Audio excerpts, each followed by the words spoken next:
Well, hello, and welcome to the Pen to Publish podcast from the two Alexas. If you're penning and publishing, or even just planning to pen and publish, you're in the right place. I'm Alexa Whitten, author, typesetter, and independent publisher, and I'm Alexa Tewkesbury, author, editor, and proofreader. You can never have too many Alexas. We love getting feedback, so do please review and subscribe. And we also have a group full of like-minded writers, which you can join over on Facebook and get your writing results happening. It's called the Writers' Refinery, and the link will be in the show notes that accompany these podcasts. So let's get started. Hi, and welcome to Series 4, Episode 7. Wow. One more episode to go, and then that's Series 4 done. And today we are being joined by the amazingly wonderful Yasmin Yarwood, who I've met over on LinkedIn, and I also met her through a book that I got through LinkedIn, funnily enough, called The Elgin Marvels. And it was because I wrote a rather weird post on LinkedIn about how someone was selling antibacterial hand sanitizer at school during the whole COVID pandemic. And it was a bit of a controversial post because I was basically praising the boy for his entrepreneurial spirit. And people were like, oh my God, they're just ripping off people because antibacterial stuff was like in demand and it was really like low in the shops. You couldn't go get it. Anyway, the author saw this post. He didn't even comment on the post, but I got the job because of that post. So it just goes to show lurkers on LinkedIn, you never know who's watching and you never know why you might get a job. But anyway, I digress. So Yasmin, she is a proofreader and a proof editor. And when she began proofreading in 2012, she quickly realized her clients wanted more than a traditional proofread, and so split her services to reflect the editing work she was doing. She supports fiction and non-fiction authors, content writers, copywriters, marketing and communications team, and creative agencies to hit send with confidence. She lives by the sea in Broadstairs in Kent with her partner and 2 children, and borrows dogs left, right and centre through Borrow My Doggy. I used to do Borrow My Doggy as well. Yeah. So, Yasmin, welcome to the series. I know you're an avid listener. Can I just add as well what wasn't on that little bio, and you can't see this, listeners, but Yasmin has fabulous hair. Oh, she does. I'm quite envious. That's just lovely. Well, thank you. Oh, no, you're welcome. It's a bit wild. Massive hair. I like that. Mine used to be more massive, but then I got older and, Thank you, though, Alexa. Thank you. You're welcome. I was introduced to Yasmin through this book that we worked on together, which was a lovely book. It was such a lovely project. Lovely story, yeah. Lovely story. Although we did find the author was a little bit intensive, wasn't he, Yasmin? Well, this is an unusual one because you're saying that you got that book through a LinkedIn post, but I got the proofreading side of that project through commenting on a post of yours. How strange. I don't know if you knew that. Yeah, and to this day, I still don't know what my comment was, which post it was, but he liked my comment enough to contact me and ask me if I would proofread his novella. Yes, that was a lovely story. Only 12,000 words. It was a short one, wasn't it? Yes. And we talk a lot on LinkedIn. Yeah, we do. Yeah. And then I'm always looking, obviously, to add to my arsenal of editors. So I've got obviously the lovely Alexa Tewkesbury, who, I know she does non-fiction as well. And actually she's working on a non-fiction book of mine at the moment. But Alexa tends to do more of the children's stuff for me. Yeah. And then I've got you for fiction. And then I've got Lindsay Corton, who is another one of my editors who does a lot of non-fiction. So, and then it's lovely because we're all like, there's no competitive spirit. No, not at all. Not at all. And something like this is, when I listen to your podcast, I think I've learnt loads because there's so many elements to the publishing process that I have no involvement with, not a lot of experience in, and it's nice to broaden my knowledge and also to pass on any nuggets to authors that might happen to ask me, and I can point them in the direction at least, even if I can't answer the question, not being the expert. So, no, I really, really enjoy your podcast. Yeah. I know it's lovely when you say you've been out on your walk and you listen to the podcast. It's just like, oh. So, editing. Let's go right back to the beginning. How did you get into the business? I know in your little bio there it says you began proofreading in 2012. Where did doing this full time come from? Were you always good at English at school, or was it just something you fell into? How did you start? I was always good at English at school. Yeah, languages were my thing, English and French, and I did Latin as well. And I did a French and Italian degree. So languages have always been my thing, like quite a few members of my family actually. And for a long time, I thought I wanted to be a journalist. I wanted to be a translator for French. So I had these sort of ideas in my head. And it was when I was at university, I had a waitressing job. And the manager, she had two jobs, and one of which was proofreading. Now, this is 98, 99, so advent of computers, but certainly wouldn't have been doing any digital proofreading then. And she had these enormous manuals spread out on the table at the end of the night. So we'd be clearing up, and she'd be poring over all these, she was having to look up technical jargon. And I got chatting to her, and she said, I can see why you're interested. I think you'd be quite a good fit, but, you know, you're doing a degree, you've got a waitressing job, you've got other commitments, I don't think it would be a good time to do any training now. So that was my first introduction to it. And I do feel quite cross that I didn't act on it when I first found out about it, because I think things could be very different now. Anyway, it was one of those things where I didn't have the money after graduating, and then I fell into teaching English to international students. I then toyed with translation. I went and worked in Italy for a year thinking that I might go back to it, and that never really came about. Anyway, so in 2011, we just got back from a year travelling, and I just didn't really know what I wanted to do. And I got a job that I was miserable in. And during that time, I went to London and did some training with a proofreading provider. And at least it let me explore what proofreading entails, because I did have it in the back of my mind. And so I was 9 weeks pregnant when I went on that course, and I temped until the baby arrived, my son arrived, and I temped in a design studio, and I've got proofreading experience there. So I was proofreading menus for Fuller's Brewery, the seasonal menus, Christmas menus, things like that. And I got approached by people I knew that were in marketing comms, or editors that I knew. And I had 3 clients without really looking for work. I was lucky. So when my son arrived, I had enough work to dip into in the limited working hours I had. So when he was a few months old, I started proofreading, and then I didn't have a website for a really long time because I had more than I could cope with. They sent me a lot of work, those 3 clients, and it was high level work. It was good. And then, I had my second child. And then once I got them both into school, it was an opportunity for me to take on more higher volume work like books. I'd held off even thinking about doing fiction or non-fiction because of being able to stagger. It just worked better for me having shorter projects to work on.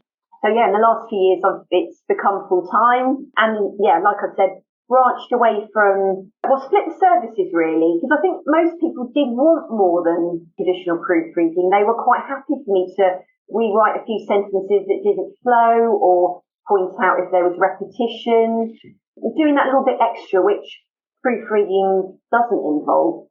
Proofreading is looking at fixing what's wrong. Proof editing is improving the writing, make it more readable. So it's that distinction. I think a lot of authors don't get that distinction. They write a book and think they just want someone to go through and check the grammar. They don't realise that there's actually more that's going to need working on. And within editing itself, obviously there's different levels of editing. Yes. Why would you know if you've never worked with one, or why would you know? And I think it's so important for us to then, like, for example, on this podcast, to speak about what we do, and then authors can find out what kind of service they're looking for. There are obviously services that I would say should be mandatory when publishing a book, And I would add in that 99.9% of authors don't just need a proofread. They need some kind of copy edit or proof edit before, and then a proofread. I think you'll find even the most seasoned of authors never just have a proofread. Yeah, I would agree with you. Yes, but even the line edit. So the line edit is what I specialize in, which is just going through sentence by sentence. And sometimes every sentence needs work. In fact, the book I'm working on at the moment, every sentence needs something doing that, an author might not necessarily understand that there is that earlier step where perhaps it needs looking at in an overall way before you even get to that stage. Because the trouble is with your own work, it's so easy. You know what your story is about. Yeah. You know what you're trying to convey. And then it's getting that new person who is not inside your head, and they read it and think, well, I don't understand how you got from there to there, or what about when that happened? And so I think it's probably very easy, even if you think you don't need any structural or developmental help, there just might be things you've missed because you know what you're on about, but the reader won't. You're in the thick of it, aren't you? And yes, I mean, I think in any kind of writing, when you're immersed in it, you're anticipating what's to come because you've worked that story out, haven't you? But someone with fresh eyes comes in and there's nothing for them to anticipate. So it's easier for them to then pick up on where there's inconsistencies or there's sections that perhaps could do with expanding upon a bit more or clarity or whatever it is. Yeah, we've had that with a children's book that you've been working on, Alexa, haven't you? That the author just went from one thing to another without any clear, well, why did that happen? Or what's that about? And like you said, although the author, obviously, it's very clear in their head what it is, to a new reader, they're like, what's going on here? I've got no clue. Yeah. So it's then where you have to take it back to the author and go, look, I appreciate, and I love this phrase, I use it quite a lot, you can't read the label when you're in the jam jar, and it's true, you can't read your own label. I like that. I like that. Yeah, I love that. Yeah, and it's true because you're so in the story and you so know what's going on, but obviously from a new person's perspective, they're just like, you don't want someone leaving with question marks. So Alexa's had to go back to the author to say, you're going to need to do a little bit more work, which I think surprised them. And it's just like, well, and again, editors are here to make the books better, not worse. And it is brave handing over your manuscript, isn't it? It is brave. Yes. You've got to be open to feedback, suggestions, haven't you? Otherwise, there's just no point in hiring anyone. Yeah, exactly. Yeah. Exactly. So going on from there, then you've probably seen a lot of different types of work because I mean I've got these too. But what's your biggest pet peeve? Well, let's break this down into two questions then. So what's the most common issue that people have, that authors have, and what's your biggest pet peeve out of those common issues do you have? I don't like the word peeve. Yeah, I don't like peeve in the work I do because it just sounds a bit intolerant and it sounds so there are things that crop up a lot that could do with improving. Yep. One thing I do see quite often, and I'm sure you do, Alexa, as well, dialogue tags. So for listeners, if you're not familiar with the dialogue tag, it's you've got some dialogue and it's how you end that dialogue to show who's doing the speaking and how they're doing it. Mm-hmm. So, as an example, Yasmin, would you like to join our podcast? Alexa 2 asked. Right. Alexa 2 asked would be your dialogue tag. If I have to, Yasmin replied. If I have to. That's about right, actually. Yasmin replied would be the one for that. Yeah. Okay. That's brilliant. Alexa smiled. Now, Alexa smiled wouldn't fit there because that's not a manner of speech. It's not how you're saying something. Yeah. So we could say, that's brilliant. Alexa said smiling. Yeah. Work it. So there's ways of working it around. Yeah. You've got, is the verb how you say it. And then within that, it's then repeating dialogue tags. Yeah. To the point where more unusual dialogue tags, let's say. I worked on a fantasy fiction book and there was this fictional creature that didn't really speak, it sort of roared and bellowed and groaned. Now, they're quite unusual words anyway, I suppose. But if you're going to use words like that several times on a page or within a few pages of one another, readers going to pick up on that. I think, I'm sure you've read that word somewhere. And the minute you do that, you've taken them away from the passage they're reading. And the idea is that you don't distract your reader. So you've got to be very careful if you're going to use unusual words, not to overdo them. But things like she said, he told, they asked, they are really common. They're common, aren't they? And the reader would expect to find those in a book, so they wouldn't be surprised if you did use them a lot. There aren't really that many alternatives if you don't want to add in a lot of expression.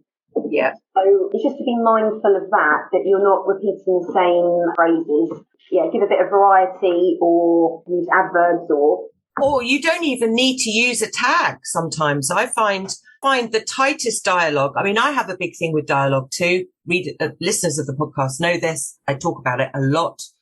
I really dislike it when people use someone's name in dialogue when it's only two people speaking, because that's just not how you talk. I've heard you speak about this all the time. Yeah, about it all the time.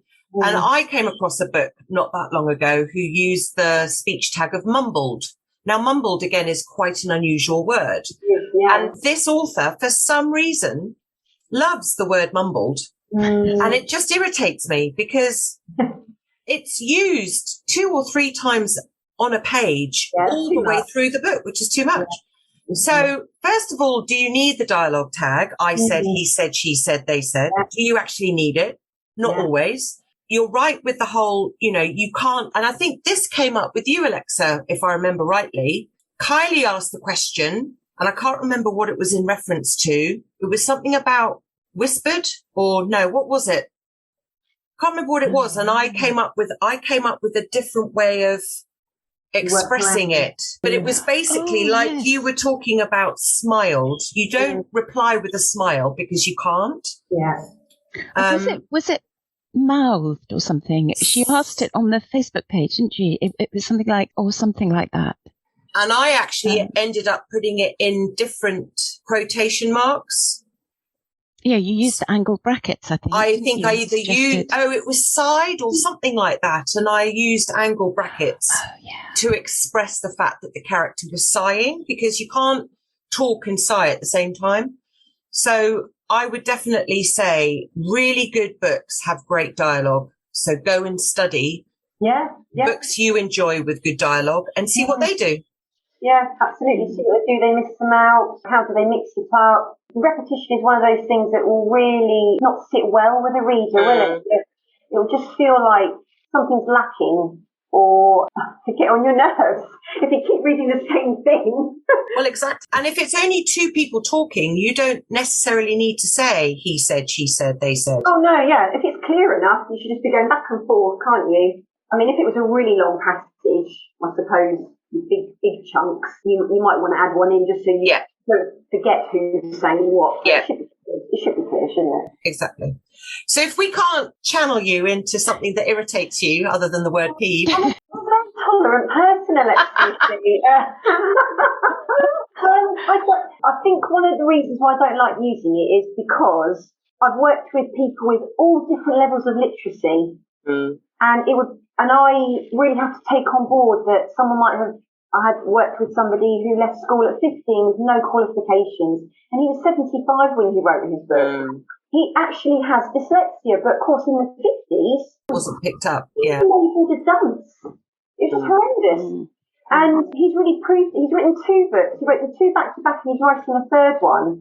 I mean, what an accomplishment for him to have written 2 books, but he did need a lot of support. He wasn't confident using computers as much as anything, and so when I received it, there was there hadn't been a spell check, so it wasn't just words like there and there muddled, or fought and fought was spelt incorrectly. It was more, when you just knocked a key on the keyboard, so words that literally made no sense hadn't been picked up. There were no red squiggles anywhere, so it was a lot of work. But charged accordingly. It was a massive job. It was one that I wanted to be part of, and it was good fun, and it was wonderful to work with. On the other side of the coin, I've worked with an editor who's written their own book, so they actually queried quite a lot of my changes But as long as I could back them up, they were absolutely fine. Mm-hmm. But again, it's how things have evolved. You know, how punctuation that we were taught in school, in the 70s and the 80s, was very different to how it might have been taught in the 50s. Now there seems to be new rules. And, you know, I was always taught if you're writing speech, it's double... quotations, double quotation marks. So I was always taught that. And you'll see that in children's books, won't you, Alexa? It's nearly always, I think, double quotation marks. And yet, maybe newspapers and journalism, it's moved away from that. And both are correct. But for me, I think a single quotation mark works better, and then anything you're quoting within that. Things you put in. But that's my preference. But this editor didn't like that at all. And so we had a big conversation about it, and that was fine, and we went with it. So there was a different level of, I mean, I worked with one of your authors, Alexa, who gave me free rein, didn't he? Yeah. He said, I've seen a sample of what you've done. I think I did 40 pages, sent it back to him, and you said, oh my goodness, go with it. I like what you've done, go with it. He did not want to see every single change. And that is a huge amount of trust to put in on his part and mine. But yeah, I don't know where we're going now. I've gone off on a tangent. No, it's good. No, it's good.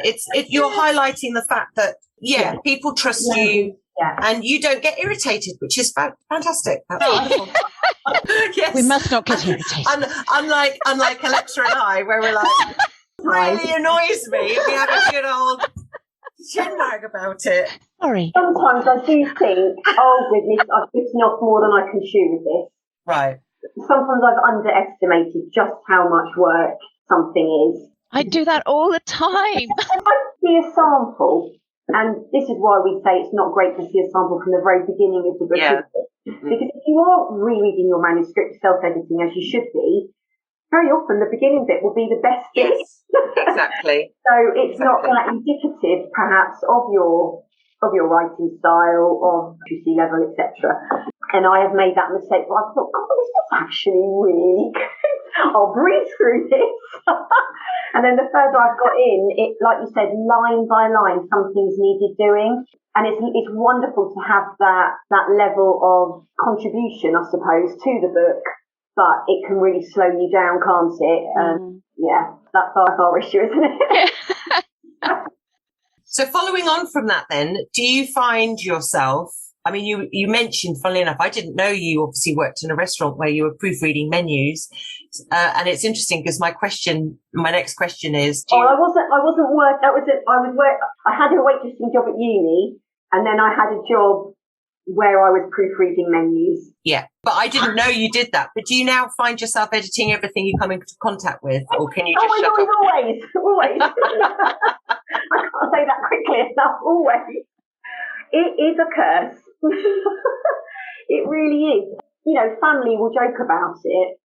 Just read the menu, or just don't look at it. You know, it's not going to detract from the food. Yeah. But I just think, what a shame. That's what I often think. I think, what a shame that nobody... I don't know, there was a very expensive French restaurant in my town, and it got taken over by new people, and the menu changed. I went online, and it wasn't just a couple of mistakes. It was riddled. And it's a high-end restaurant, and I felt a bit disappointed for them, you know. I think I was probably a bit biased because I could pick up all the French mistakes as well, you know, whether it was accents or they just spelt the word wrong. Did you get in touch with them and tell them? I did. And you know, that was because I just started out and I was thinking potential client. But I'd already had a table booking because we had a family member's big special birthday, and we all went. So I made sure the booking didn't have my name in it because I'd written to them. I'd written to them and highlighted. No one got back to me, and you know that's the way it was. I don't necessarily have that approach now. I mean, school newsletters, school information sent out, always got mistakes in, and I do understand that the nature of getting that information sent out, it's hurried, isn't it? It's really hurried. And one receptionist said to me, she said, we get the content at the 11th hour. We're going to have to throw it together, design the newsletter. She said it's really stressful. Yeah. Nobody checks it before it goes out. Oh, I spot things all the time. I remember one proofreader saying, I think I wrote a post on this on LinkedIn, and she said she reads shampoo bottles, you know, any kind of label. and you still find mistakes, and you don't expect to see it on a shampoo bottle. That's a product copy. Presumably there's been a process, whether it's in-house or external. That, it's gone to print with mistakes in. That's funny you say that labels and things that people do read. Only a short amount of text and it can still have mistakes in. The stressful part, I find, for me, of proofreading a book is the covers. Yes. I get I think, wouldn't it be awful, really, really awful if this front cover or this back cover had a really glaring error on and I'd missed it. And I must proofread covers 30, 40 times because I just think I cannot afford to miss a mistake here. So sometimes it is those smaller bits, mistakes can just leap out. Yeah, you sort of think, the chances of there being a mistake are so slim because it's only 5 or 6 lines or something, but no. No. Like you were saying, I find small bits of copy much harder to proofread because I'm anticipating there being a mistake. So if I don't find one, I go over and over and over, and sometimes there is nothing, and then it's peace of mind then, isn't it, that it was all correct. Yes. It's not a wasted service, is it? Because now you know that it's good to go. But and I have to say, Yasmin's brilliant sometimes because when I post, if I do a complete and utter boo-boo, Yasmin will quickly message me, Alexa, you got an error in there. It's not supposed to be that. It's supposed to be this. I'm like, oh. I can do that with you now. You can. Because you want to know, don't you? Oh, absolutely. And I keep trying to tell people often when people, and some people will, publicly criticize or say, oh, who are you to say, look at your spelling errors or whatever. And I'm just and I always say, I am a publisher. I'm a typesetter. I'm not an editor. I never claimed to be one. I got an E at school with English literature, A-level. I can't spell. And Alexa 1 knows this. I find language hard because I find that English does not make any, for me, logical sense.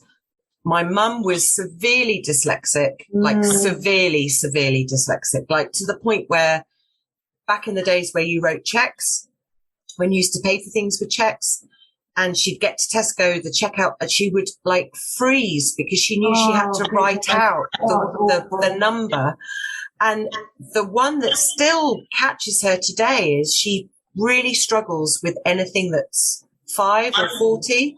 She just can't see the fact that it's an F. And sometimes she'll ask, but it's taken her up until she's been 82 to ask, I don't know how to spell this. There's still a shame attached to it. It's awful, isn't it? You can write a book and be dyslexic, can't you, if you've got the people to help you? Absolutely. It's when you've got the right people, like I do, then anything's possible. Yeah. But anyway, right, so that's all from me. I'm going to hand over to the 2 editors now to have a chat. So, Alexa. Right. Well, I think we've kind of covered. My first question was going to be, what misconceptions have you come across among new authors about what editors actually do? But I think we covered that. When we were first talking, we were talking about how you've split your services because there is that lack of understanding about what the different stages are.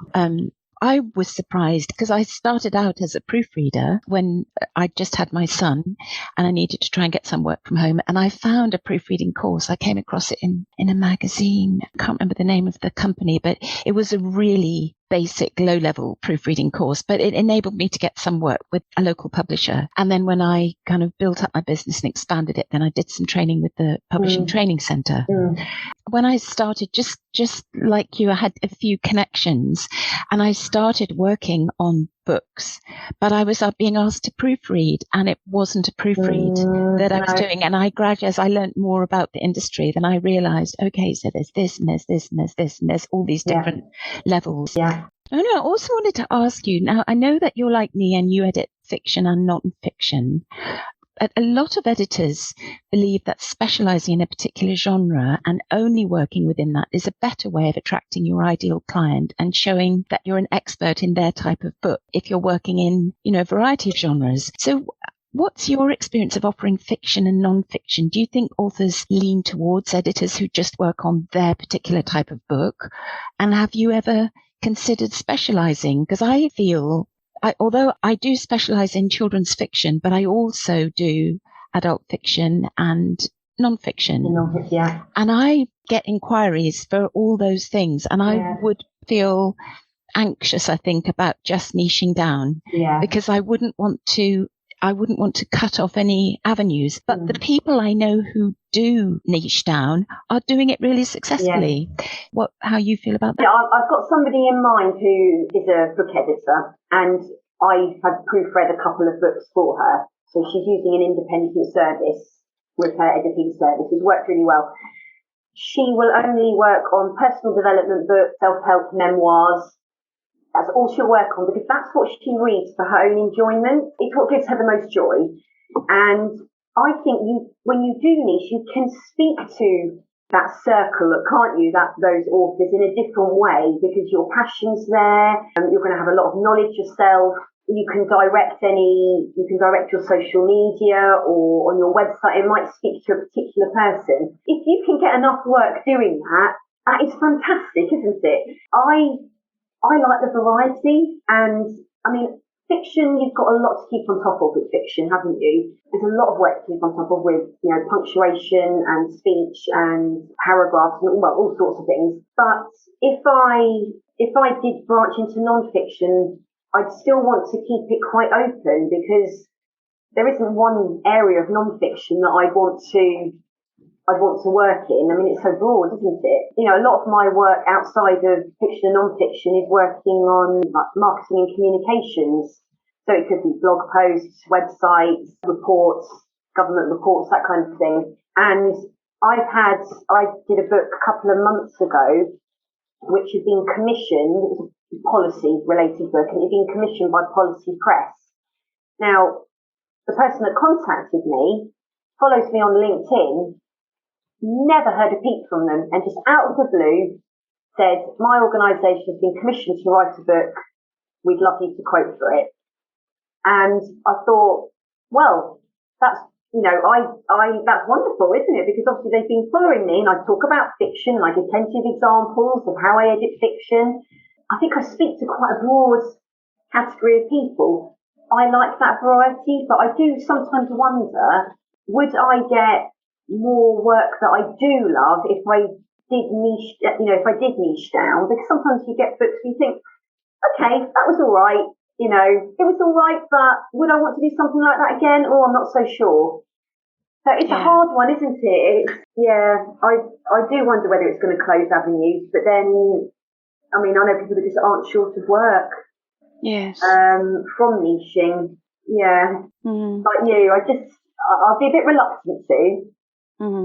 It is a very different thing, isn't it? Fiction to non-fiction. I find with non-fiction, I'm much more clinical about it.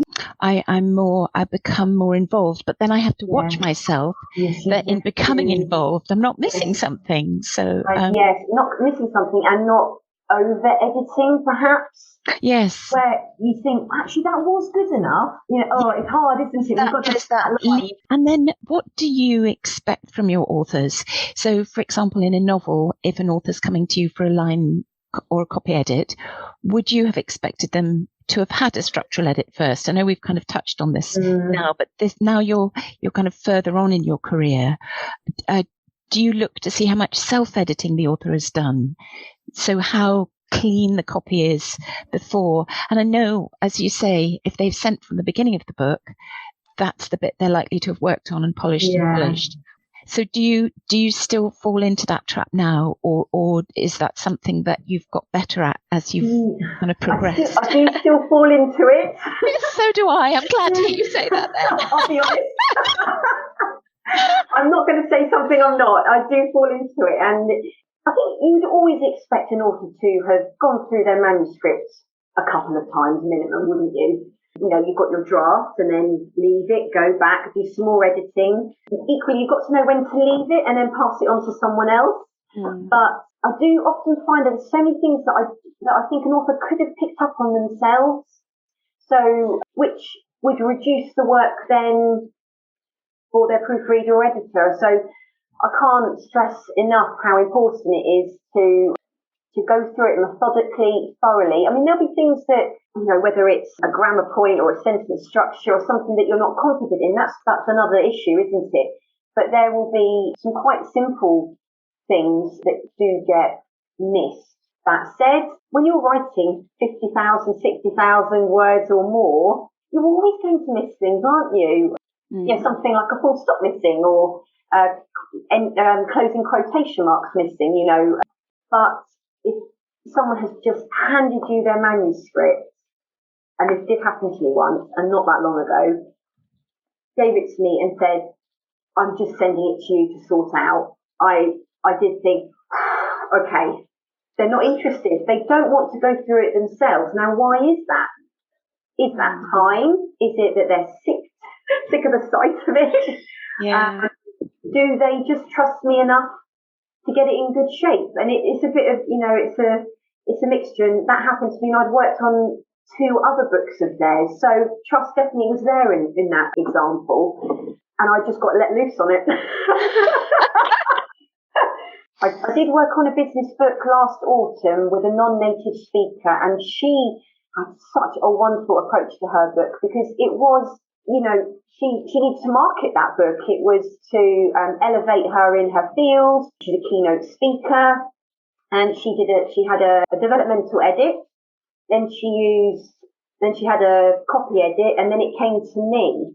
But when it came to me just for the proofread, and that's what I quoted for, it turned out that she hadn't had a very good copy edit.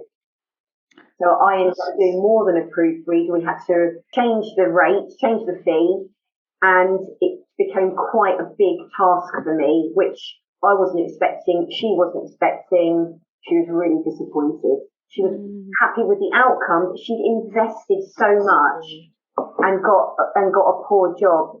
They hadn't gone through it that precisely. And sometimes there are people out there that don't do a very good job. I've had a couple of projects come through my desk where the author said they've had a professional whatever, and they want someone else to check it. And when generally it's my non-fiction that this happens with, so I pass it on to Lindsay, and Lindsay will be like, this hasn't been done very well. Yeah, and it's important that Lindsay says that, isn't it? And that your author, how do you convey that to the author? I mean, this is so tricky, isn't it, Alexa, when editing is subjective? It is. And it is. Well, this particular proofreader, even I spotted mistakes. And if I'm spotting mistakes... That is disappointing, yeah. That is disappointing. Yeah, not because it's you, but because that's not your job. It's not your job. It's not my job. Yeah. It's not my job, yeah.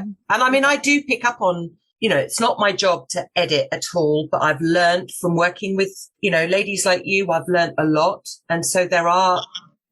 Quite often I will see the most common mistakes I see is the wrong punctuation either before or after a speech tag or before or after a bracket often. Yeah. And I've learned a lot. I mean, it still confuses me that sometimes a full stop will come after an inverted comma, because sometimes I know that does work and I get really confused where that is, which is why I hire you guys. But so that comes to the wrap of our fabulous conversation that we've had. Thank you, Yasmin, for joining us.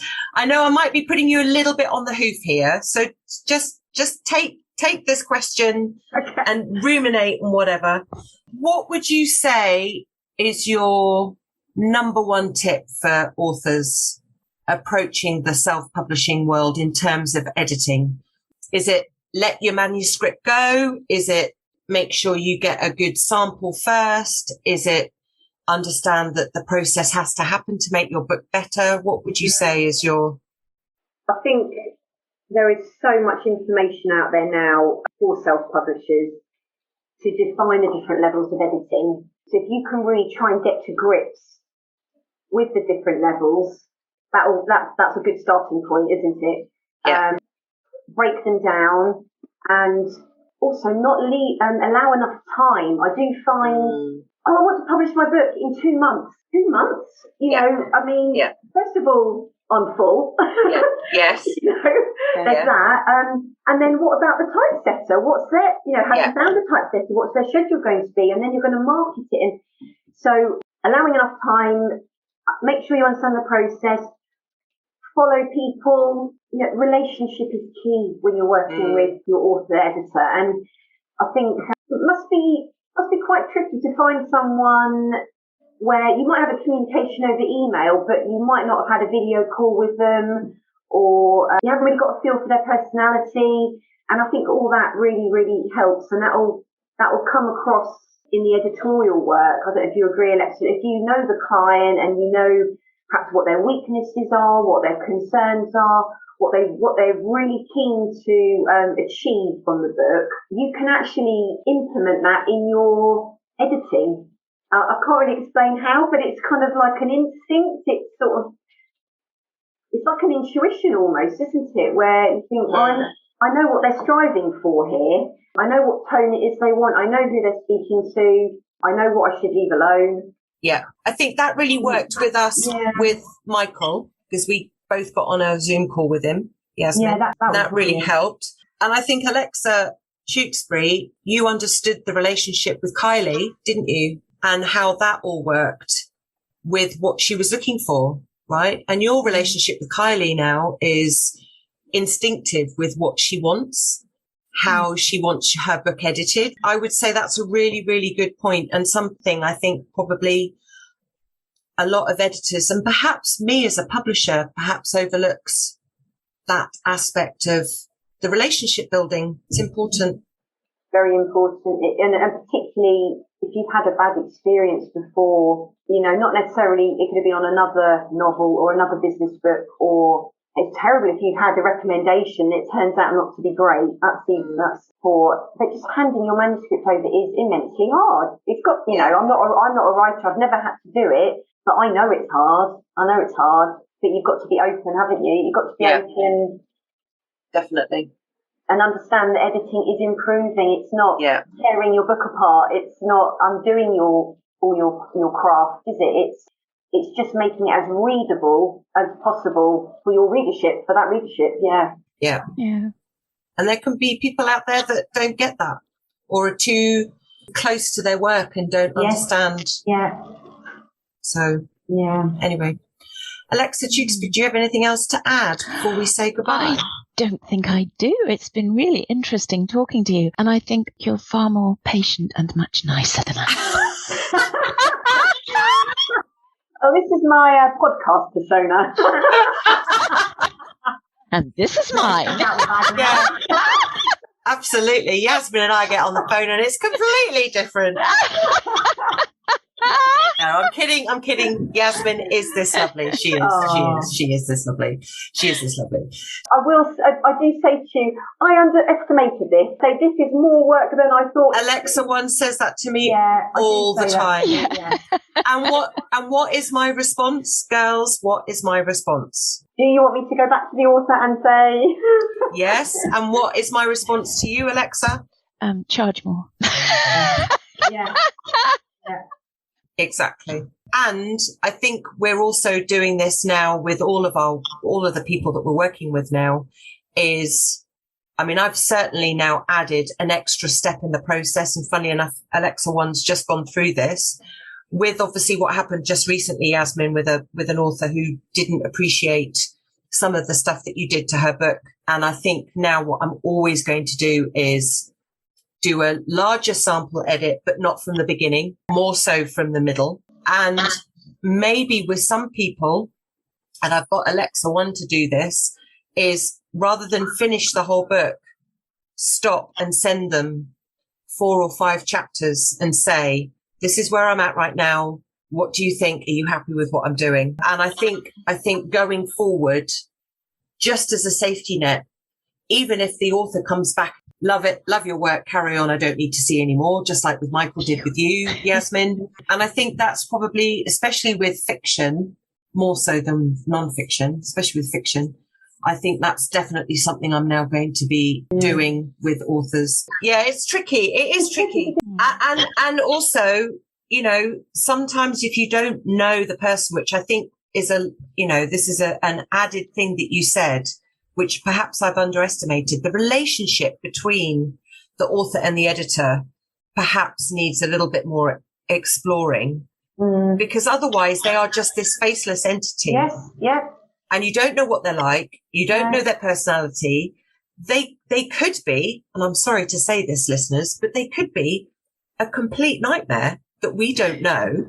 And no matter how brilliant you are at editing, they're going to find fault because that's just the way they are, right? Yeah, it could be a little bit controlling or not once. You don't know. You don't know, do you? You don't know.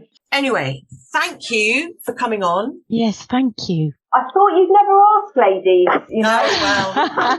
Well, you've been championing us for such a long time. Thank you very much. I've loved it. Thank you. I hope the listeners have gained another editor's perspective into what they do and not just necessarily one. And I think you're very aligned with how you both think about the editing process.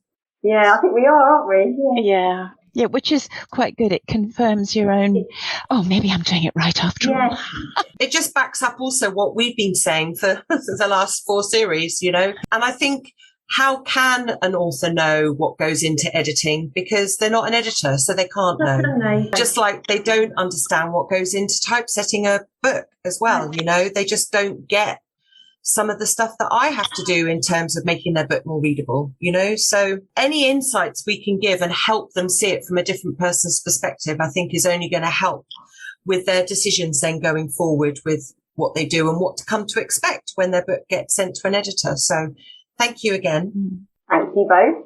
Now, next week, Alexa, do you want to tell us who we're going to be speaking to on the next episode? Oh, yes. An editor called Rachel Rowlands, who we're going to be talking to. And she's a member of the Chartered Institute of Editing and Proofreading. And she's written, I've noticed, some really interesting posts on self-publishing versus traditional publishing. So I thought would be a really good opportunity to have her on here. Great idea. And we could just talk authors through the various pros and cons of each, just to help them make that decision. Because the book I edited recently, the author asked me what publishing route I would suggest for him. So I gave him an outline of the 2 routes and the pros and cons. And currently he's thinking of pursuing traditional to start with.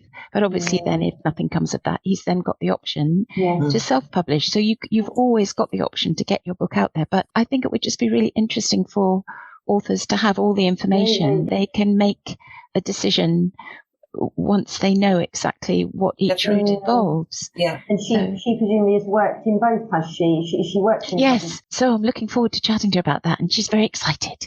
So we'll be talking to her on our next episode. So that's it for this episode. We hope you've enjoyed it. Please do subscribe. Please do come, if you're looking at any kind of writing project, come and join the writers group on Facebook. It's called The Writers Refinery. And also, please, if you do love the podcast, which we hope you do, give us a review because it always helps with our ratings. So from Alexa 2, I say goodbye. From Alexa 1, goodbye. From me, Yasmin Yarwood, goodbye. Bye. Thank you.